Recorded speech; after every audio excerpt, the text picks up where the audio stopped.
Tiga tahapan dalam memproduksi musik.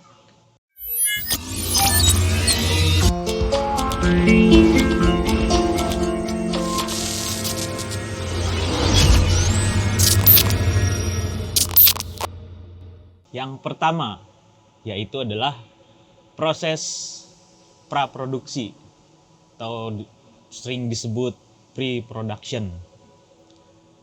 Dalam proses pre-production itu apa aja sih yang dilakukan?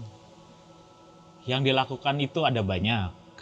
Yang pertama yang pasti menulis lagu dulu. Menulis lagu, proses songwriting, atau kalau misalkan lagunya sudah ada, berarti proses selanjutnya yaitu mengaransemen lagu. Proses mengaransemen lagu ini dilakukan secara kasar lah, tidak seperti pada saat proses berikutnya pada saat rekaman. Nah, proses produksi ini tuh gunanya buat apa sih? Supaya kita bisa rekaman dengan matang. Jadi pada saat rekaman itu tidak memakan banyak waktu, tidak menghabiskan shift studio untuk mencari ide. Nah, semua mencari ide itu dilakukan pada saat proses praproduksi dan tidak harus dilakukan di studio, bisa dilakukan di rumah, bisa dilakukan di manapun, bisa di kafe gitu. Ya bebas sih sebetulnya. Semua di proses praproduksi ini kita diberikan banyak sekali waktu, tidak seperti saat di studio. Kalau di studio kan kita terikat dengan shift yang sekian jam, bisa 5 sampai 6 jam. Itu sangat terbatas kan. Nah, kalau pada saat proses praproduksi kita punya keleluasaan waktu yang jauh lebih banyak. Tidak terikat lah. Nah, manfaatkanlah proses praproduksi ini untuk ya tadi mengaransemen, mencari ide. Ibaratnya kita membuat, kalau dulu tuh ada istilah membuat demo, bikin demo tuh. Nah, bikin demo itu gunanya adalah untuk supaya kita bisa mendengarkan ulang keesokan harinya. Kira-kira perlu ditambahin apa ya lagu ini. Nah, gitu. Jadi kita, karena kan ide itu tidak baku ya, maksudnya ketika kita punya ide hari ini, nah besoknya tuh kayaknya bagus nih kalau diginin, muncul ide yang baru lagi. Nah, jangan sampai proses itu dilakukan pada saat sudah nyewa studio. Ketika sudah nyewa studio, lalu besokannya ada ide baru lagi, ya alhasil harus nyewa studio lagi kan, harus nyewa shift lagi. Ya kecuali kalau duitnya banyak nggak apa-apa sih, bebas. Tapi kan ini kita berbicara dalam konteks bagaimana supaya proses rekamannya lebih efisien dan efektif lah gitu. Jadi kita punya waktu 6 jam nanti pada saat rekaman. Dalam 6 jam itu semua waktu terpakai efektif untuk rekaman. Nah, di dalam proses praproduksi ini juga selain mengaransemen, lalu biasanya dengan kemudahan digital sekarang, dengan kecanggihan plugins VST dan sebagainya, kita sudah punya bayangan sound yang menurut saya sih sebagian sound tuh sudah matang. Misalkan seperti sound synthesizer atau beberapa sound lainnya lah. Nah, biasanya sound itu karena soundnya sudah matang, jadi pada saat rekaman kita nggak perlu merekam ulang tuh. Biasanya banyak sound yang sudah yang terpakai pada saat proses praproduksi ini pada saat rekaman. Nah, alhasil kita jadi punya bayangan yang jauh lebih utuh gitu pada saat rekaman nanti, karena wah soundnya udah enak nih pada saat praproduksi.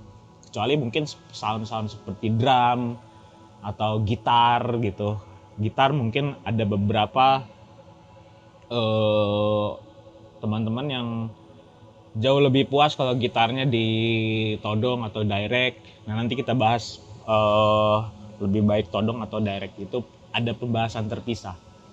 Tapi dengan proses praproduksi ini kita jadi lebih mantap lah dengan karya kita sendiri. Itu sih yang paling penting kayak gitu. Jadi di proses praproduksi ini emang mesti kayak gimana sih? Ya simpelnya sih ini kayak proses latihan sebetulnya. Kayak latihan sebelum manggung. Nah, ini latihan sebelum rekaman kayak gitu. Yang dilatih apa? Yang dilatih ya aransemennya, cara kita bermain, karena ya pada saat rekaman kan kita harus sempurna mungkin gitu. Pada saat bukan sesempurna mungkin kan, kalau terlalu sempurna juga, saya bukan penganut yang terlalu sempurna gitu. Dalam artian kita bermain sebaik mungkin pada saat rekaman, sehingga pada saat rekaman itu nggak banyak retake gitu. Kalau bisa sekali 2 kali take udah bagus, ya itu lebih efektif kan jadinya. Nah, intinya gitu. Proses praproduksi ini latihan, workshop atau biasa disebut workshop juga. Mungkin kalau konteksnya solois gitu, kalau konteksnya kalian adalah produser dan sedang menggarap seorang solois, ya bentuknya workshop, membangun chemistry, membangun si karyanya itu, gimana caranya supaya karyanya dibuat dulu nih ekspektasi awalnya, kurang lebih gambaran soundnya seperti ini, aransemennya seperti ini. Nanti ketika misalkan kalau lagunya pakai ada string, kita bikin gambar dulu strings pakai MIDI. Nanti pada saat rekaman direkam ulang sama pemain profesional kayak gitu. Lalu bikin gambaran aransemen backing vokal, salah satunya kayak gitu. Bikin line bass yang semenarik mungkin, lalu bikin isian gitar sedetil mungkin, semuanya dibikin secara detil, sehingga pada saat di studio nanti itu tadi jadi efisien, waktunya efisien, lalu ya budget untuk studio jadi lebih murah lah gitu, tidak memakan banyak shift studio, kurang lebih seperti itu. Itu adalah proses praproduksi. Kalau ada yang mau menambahkan, boleh di proses praproduksi ini kira-kira apalagi yang biasa kalian lakukan, boleh ditulis di kolom komen ya. Proses yang kedua adalah proses produksi atau proses rekaman. Nah, ya. Proses rekaman ini adalah untuk memaksimalkan apa yang sudah dilakukan di fase praproduksi sebelumnya. Jadi sudah bukan mencari ide lagi, bukan mencari aransemen lagi, bukan. Sayang sih studionya kalau dipakai nyari ide, dipakai buat bengong. Kalau mau bengong ya di rumah aja nyari idenya, kan sayang ya. Dilakukannya tadi tuh pada saat proses praproduksi kalau mau kayak gitu. Nah, di fase rekaman ya kita sudah memaksimalkan aransemen tadi menjadi satu bentuk suara yang prima. Misalkan drumnya mesti di take ulang, maksimalkanlah pada saat proses rekaman. Cari tuning drum yang paling bagus, yang paling prima, yang paling cocok dengan karakteristik lagumu. Terus maksimalkan posisi mic, jika ada spare ruangan yang cukup luas, manfaatkan mic room dan seperti itu. Nah, teknik-teknik seperti itu nanti dijelaskan lebih detail lah di tempat yang lain. Lalu di dalam proses rekaman juga kita harus ya memanfaatkan segala sesuatu yang ada di studio gitu. Ketika ada mic yang mic yang bagus dan preamp yang cocok dan bagus juga, ya manfaatkan, kenapa enggak gitu, karena kan kita udah sewa studionya. Lalu pada saat rekaman yang terpenting adalah yang harus prima itu adalah kita sebagai bandnya atau sebagai penyanyinya yang harus prima. Jangan sampai pada saat proses rekaman itu kitanya malah mainnya nggak prima, kurang sehat. Nah, jadi salah satu tugas utama musisi pada saat rekaman itu adalah menjaga kondisi fisik juga. Terutama penyanyi, biasanya tuh penyanyi itu lebih rentan suaranya jadi rusak karena kondisi fisik yang tidak prima, karena mungkin malam sebelumnya mabuk-mabukan gitu. Jadi kalau mau mabuk-mabukan, lakukanlah jauh-jauh hari sebelum rekaman. Kayak gitu. Nah, biasanya kayak gitu. Jadi usahakan pada saat rekaman itu kondisi badan prima, kondisi alat juga prima. Terutama pemain gitar gitu, pemain bass. Mungkin senar bass agak mahal ya untuk ganti. Ya usahakanlah kondisi alatnya prima gitu, nggak ada masalah. Jadi pada saat rekaman bukan sesi untuk ngebenerin alat, tapi ya udah tinggal jreng main, periksa juga kondisi ampli, kondisi efek-efek, perkabelan dan sebagainya, apakah ada masalah atau enggak sebelumnya, tapi diceknya. Jadi pada saat rekaman dia sudah bersuara. Yang kita lakukan adalah mencari sound terbaiknya. Misalkan pakai efek overdrive, oke, overdrive gainnya sekian, di part ini kayaknya gainnya naik, oke, mungkin perlu di stacking. Nah, kita udah fokus di hal-hal itu, bagaimana memaksimalkan aransemen kita gitu kan. Apalagi ya proses rekaman, ya nanti akan dibahas lebih detail lah gitu. Kita bahas lebih detail lagi proses rekaman ini, karena banyak eksplorasi yang bisa kita lakukan di fase ini. Terus ada misalkan kalau ada pertanyaan kayak gini, tapi bang, gua kan punya studio sendiri, jadi gua nggak pusing sama shift studio. Ya nggak apa-apa, berarti nggak usah pre-production ya udah semuanya dilakukan di satu kurun waktu aja. Bisa pre-production sambil langsung rekaman ya bisa juga kalau punya studio sendiri. Ini berbicara konteksnya kalau kalian nyewa studio, kan lumayan mahal ya nyewa studio itu. Maksudnya bukan murah kalau menurut saya ya. Nah, kayak gitu. Itu adalah fase yang kedua, proses produksi. Fase yang ketiga adalah fase post production atau pasca produksi bahasa Indonesianya. Di fase ini apa yang dilakukan? Yang dilakukan adalah mixing dan mastering. Singkatnya ya, mixing itu adalah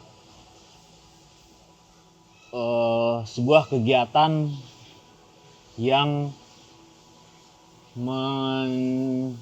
mixing itu ya mencampur adukan semua suara-suara yang sudah kita rekam di fase sebelumnya, dan menyeimbangkan semua level suara sehingga menjadi enak didengar. Dan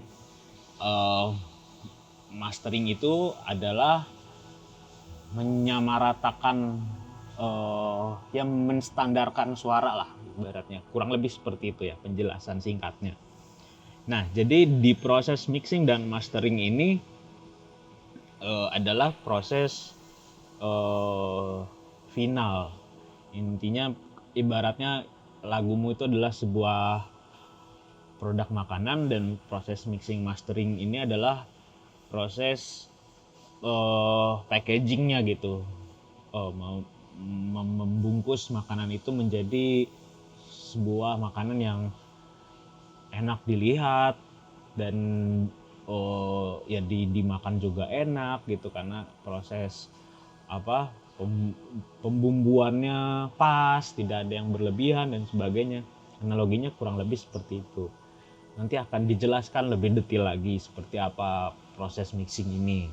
Yang pasti dalam proses mixing dan mastering, kalau kalian tidak bisa melakukannya sendiri, menurut saya alangkah lebih objektifnya jika proses mixing ini dilakukan oleh profesional, orang yang sudah terbiasa melakukan itu.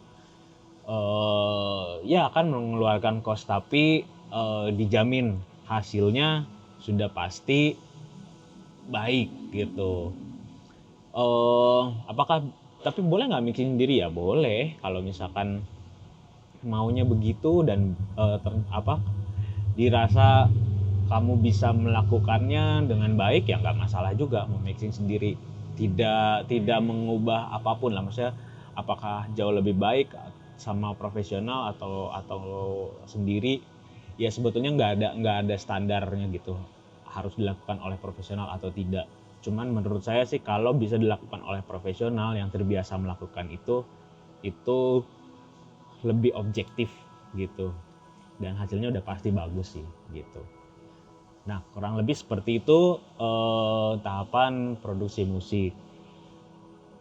Mungkin terlihatnya simpel ya, tapi kalau dibedah lagi di tiap-tiap fasenya sebetulnya rumit. Jadi jangan mau jadi produser musik karena susah.